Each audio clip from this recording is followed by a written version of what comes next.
Olá pessoal, tudo bem com vocês? Eu sou o Ricardo e eu estou aqui hoje para falar um pouquinho sobre futebol holandês. Nós tivemos nesse último final de semana a 17ª rodada da Eredivisie, rodada aí que fechou o primeiro turno da competição e que trouxe vários jogos importantes, né, para o andamento do campeonato de maneira geral. Tínhamos muitos confrontos diretos, né, partidas aí na luta contra o rebaixamento, pela Europa League e também na parte de cima da tabela. E os clássicos, né, que eram o ponto alto dessa rodada, Feyenoord e PSV, Ajax e AZ que também era, né, determinante aí na luta pelo título. Vamos falar então já no começo sobre essas partidas aí, esses jogos tiveram grandes implicâncias para o futuro de respectivas as equipes, né? Vamos começar então com Feyenoord e PSV. Esse jogo foi 3-1 para a equipe do Feyenoord e o Feyenoord dominou a partida, né? Desde o momento de que fez o primeiro gol. O começo do jogo ainda foi um pouquinho equilibrado, o PSV conseguiu até criar as melhores oportunidades nos primeiros 10 minutos de jogo, mas a partir do momento que o Feyenoord fez o primeiro gol com o Berghuis, o PSV perdeu completamente o controle da partida, não conseguiu mais incomodar o adversário, cometeu dois pênaltis convertidos também pelo Berghuis. O Berghuis fez 3 gols nessa partida, primeiro hat-trick em um bom tempo, né? Já que o Feyenoord vinha numa sequência horrível, e garantiu aí a vitória dos Rotterdamers nessa rodada por 3-1. O PSV acabou descontando ainda no fim do jogo com o Gaston Pereiro. Por que esse jogo teve grandes implicâncias para o resto do campeonato? Porque o Van Bommel foi mandado embora, né? Finalmente o PSV se desligou dessa ideia aí de manter o Van Bommel, já estava há muito tempo pipocando no cargo e, enfim, né? Nessa segunda-feira de manhãzinha, bem cedo, já o PSV anunciou que o Van Bommel não fazia mais parte do clube e já anunciou também o substituto do Van Bommel, pelo menos até o final da atual temporada, ou seja, até maio de 2020 o PSV já tem treinador garantido e ele se chama Ernest Faber, né? Ele já fazia parte ali do pessoal da coordenação das categorias de base do clube. O Faber foi jogador do PSV, passou boa parte da carreira dele no PSV e agora vai assumir então de maneira interina, né? A direção do clube fala que ele é o treinador interino até o final da temporada, então muito provavelmente para a temporada 2020-2021 o PSV deve buscar outro nome no mercado, né? Mas enfim, ele tem aí um bom tempo de experiência, né? Vai ter 6 meses, metade da temporada e 2 competições, tem a Eredivisie e tem a Copa da Holanda, para fazer um trabalho bonito e, né, por que não, se ele for muito bem, ele pode até mesmo garantir essa vaga aí para a próxima temporada. Quem é Ernest Faber? Né? Ele não tem tanta experiência assim no futebol profissional e principalmente em alto nível no futebol profissional. Ele treinou 3 clubes do futebol profissional holandês. O Eindhoven, da segunda divisão, o NEC, que muita gente que conhece como NEC, né, mas o nome é NEC, que atualmente está na segunda divisão, e o Groningen. Teve uma passagenzinha ali também pela equipe do Groningen, né? Então esse é o principal trabalho do Faber. Ele é um cara que não tem tanta experiência assim nessa parte de cima da tabela, né? Comandando equipes que têm um elenco bom o suficiente para brigar por Liga dos Campeões e, né, por título, apesar de que isso está muito longe do PSV no momento. Por conta disso, né, ele pode demorar um pouquinho para engrenar, as coisas podem ser um pouquinho mais devagares com ele, né? Mas eu acho que o PSV fez certo, né? Assim, já estava mais que claro que não tinha mais espaço para o Van Bommel no time, né? São, meu Deus, muitas derrotas seguidas, muitas derrotas até humilhantes, né? O PSV tomou 4 do Lask, 4 do Sporting, tomou 3 do Feyenoord também, o jogo estava 3-0 até o finalzinho da partida. exibições fracas, né? Um time já totalmente desorganizado em campo. Eu acho que demorou, inclusive, para o Van Bommel ser mandado embora. E essa temporada, né?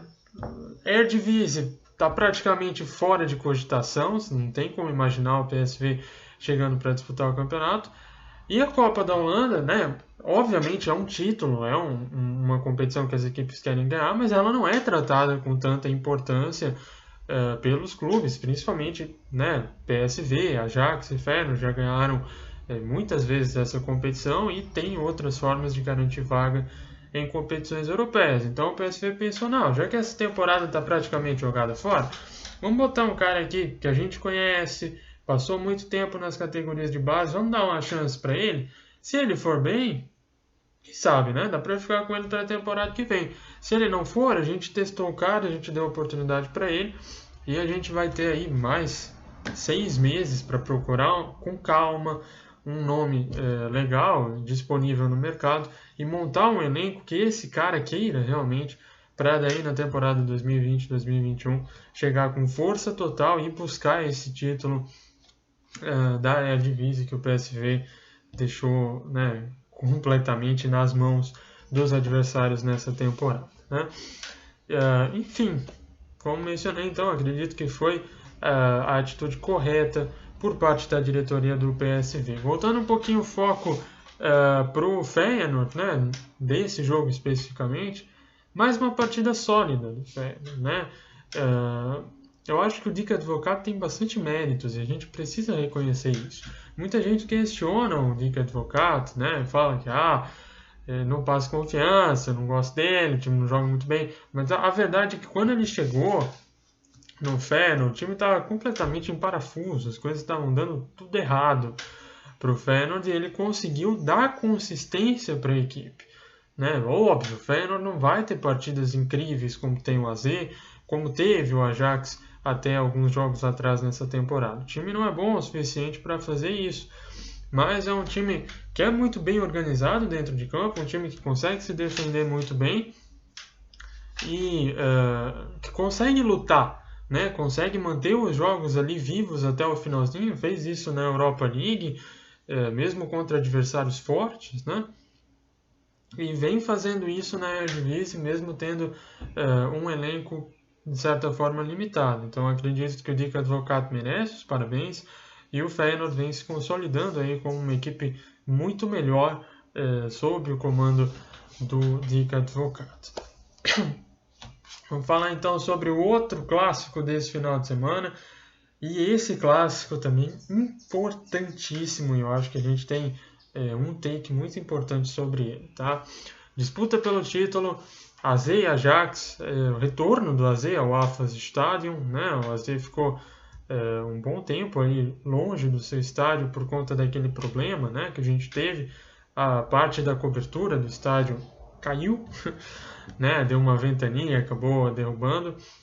O estádio ficou um tempo interditado e o AZ retornou para Alkmaar nesse final de semana. Jogar contra o Ajax, um jogo que era vencer ou vencer para o AZ, se o AZ quisesse ser campeão. Né? O jogo em casa contra o seu principal rival, para deixar os times igualados em pontuação, era um jogo que o AZ realmente precisava vencer. E você notava isso pelas atitudes dos jogadores em campo. Né? Aí vem o principal take dessa partida. Tá? O AZ, durante o seu jogo, você notava que os jogadores estavam ansiosos, estavam lá, nossa, a gente precisa fazer o gol, a gente precisa ganhar o jogo, a gente precisa fazer o gol. Né? Eles chegavam na frente do gol muito tensos na hora de finalizar, isso acabou atrapalhando a equipe de maneira geral. Né? O AZ é um time que costuma tocar muito bem a bola, um time que costuma fazer boas triangulações, não é um time que joga no contra-ataque, não é um time que joga com ligação direta. E foi o que aconteceu nesse final de semana. Né? Por quê? Porque o time estava muito afobado, o time não conseguia trabalhar a bola com um pouquinho mais de calma. Isso de fato atrapalhou o AZ. Só que do outro lado aconteceu o inverso. E aí eu acho que foi o grande problema do Ajax. Se o AZ estava se importando muito com o jogo e por isso estava muito ansioso e afobado em alguns momentos, o Ajax era o contrário. O Ajax estava calmo, mas estava calmo demais. Não parecia estar tratando aquela partida como uma decisão.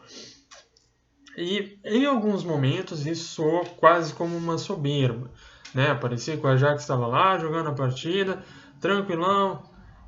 Vamos lá, uma hora vai sair o gol. Se não sair o gol, vai ficar empatado, então a gente vai ficar na frente do meu jeito, não importa. Essa foi a impressão que deu durante a partida. O Ajax teve algumas chances de marcar e falhou essas oportunidades, e quando os jogadores falhavam, você não via aquela decepção, aquela, né, decepção consigo mesmo por ter errado.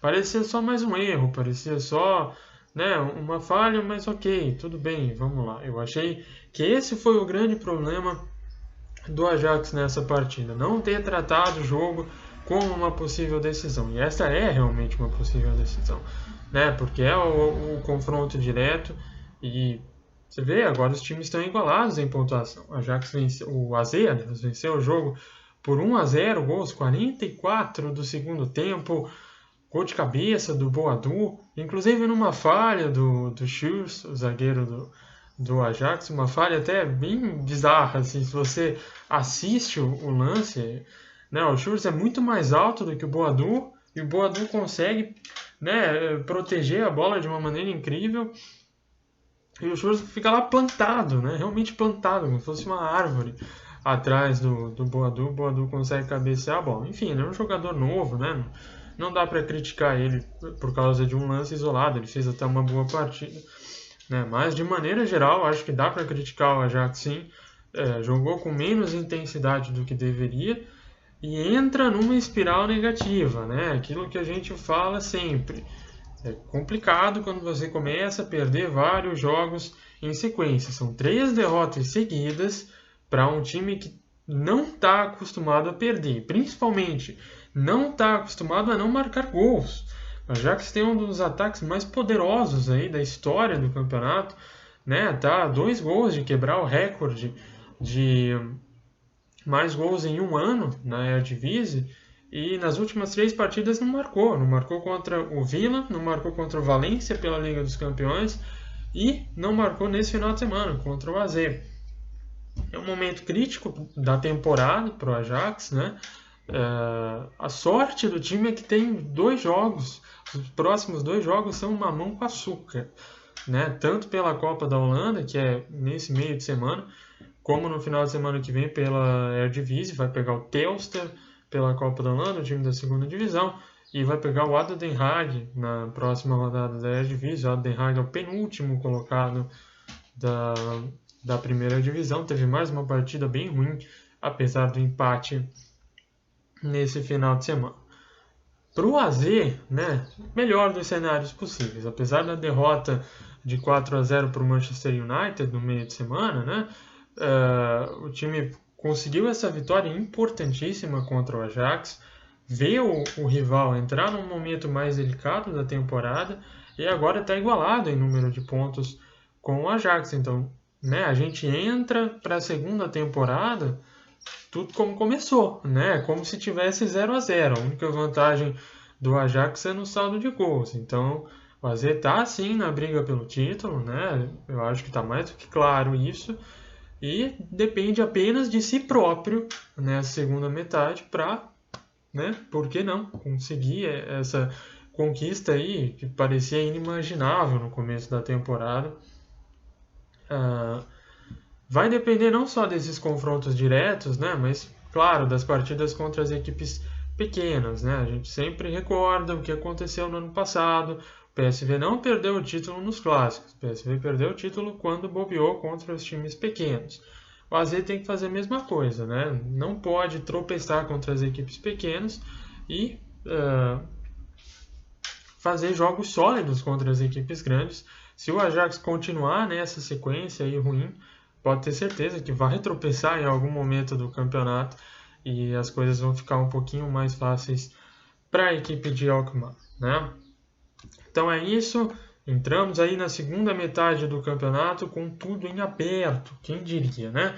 2 times brigando pelo título da Eredivisie nessa temporada. Dá uma passada rapidinha por alguns jogos interessantes dessa rodada, né? Twente Vitesse, 3-0 para o Vitesse, um resultado sólido da equipe de Arnhem, sob novo comando técnico já, né? Algumas rodadas. Partida aí muito importante para o Vitesse ganhar esse jogo de 3-0, mostrando realmente que o time tem potencial e que está entrando numa nova fase depois da saída do Slutsky. No lado do Twente, um pouquinho ainda mais de preocupação, né? Já tinha mencionado nos últimos vídeos que o Twente precisa se preocupar. Mais uma derrota, né? Muitos gols sofridos novamente. A zona de rebaixamento já está quase batendo na porta do Twente. Vamos ficar de olho aí na equipe de Enschede. Fortuna e RKC, 3-2 para o Fortuna, grande vitória do Fortuna Sittard. Estava perdendo as duas vezes, né? Saiu perdendo 1-0, depois 2-1, conseguiu ainda buscar a virada. Esse foi um resultado imprescindível para o Fortuna escapar aí da zona de rebaixamento e terminar a primeira metade fora do grupo que deve lutar contra a segunda divisão. O RKC, né? Infelizmente, uma derrota aí que o time não poderia ter sofrido. Esse era o jogo para ter ganho, deixou escapar uma chance claríssima de se recuperar na luta contra o rebaixamento. PEC também teve um bom jogo, né? 2-1 sobre o VVV, teve um primeiro tempo muito forte, engoliu o VVV na primeira metade, depois dormiu um pouquinho, né? Tomou um gol no segundo tempo, quase tomou outro gol de empate lá nos últimos minutos, o goleiro teve que fazer uma grande defesa, mas 3 pontos contra um adversário direto era o resultado que o PEC precisava para respirar um pouquinho mais na tabela da Eredivisie. VVV o contrário, né? Perdeu, resultado que não podia ter acontecido, entre a segunda metade no 16º lugar do campeonato. A equipe precisa ser um pouquinho mais constante na segunda metade se quiser escapar do rebaixamento de maneira direta, né? Bom, sobre essa rodada, eu acredito que é isso, né? A gente não tem mais nenhum outro grande jogo para comentar. Vamos então fazer aquela prévia rapidinha sobre a próxima rodada, 18ª rodada do campeonato e a última rodada em 2019. Depois da 18ª rodada, a gente tem uma pausa aí de quase um mês, a pausa de inverno, né, como é chamado, para as equipes fazerem aí sua intertemporada, arrumarem um pouquinho as coisas e voltarem para a conclusão do campeonato no ano de 2020. Grande partida da próxima rodada é no domingo, às 10h30 da manhã, o jogo entre o Trash e Feyenoord. O Trash também teve uma boa demonstração de força nesse último final de semana, meteu 3-1 na equipe do Heracles em Almelo, sendo que saiu perdendo o jogo, né? Foi 3-1 de virada. Esse resultado é sempre muito importante para a equipe do Trash. Vai pegar o Feyenoord, que, como eu mencionei, né, uma equipe que, sob a liderança aí do Dick Advocaat, é muito mais confiante, muito mais sólida, consegue fazer jogos muito mais interessantes do que fazia sob o comando do Jaap Stam. Então isso promete ser um jogo bem equilibrado. Vamos ficar de olho também em outras partidas. O AZ vai até Rotterdam enfrentar o Sparta. O Sparta não vence algumas rodadas já. Tinha começado o ano de uma maneira muito boa, precisa se recuperar no campeonato. Essa é uma oportunidade para o Sparta fazer um jogo um pouquinho melhor. Bem como no jogo do Ajax também. O Ajax vai até, aliás, recebe em casa a equipe do ADO Den Haag, né? Jogos aí na luta pelo título. Bom, por hoje é só, galera. Nós nos vemos então na próxima semana. Beleza? Um abraço e até mais.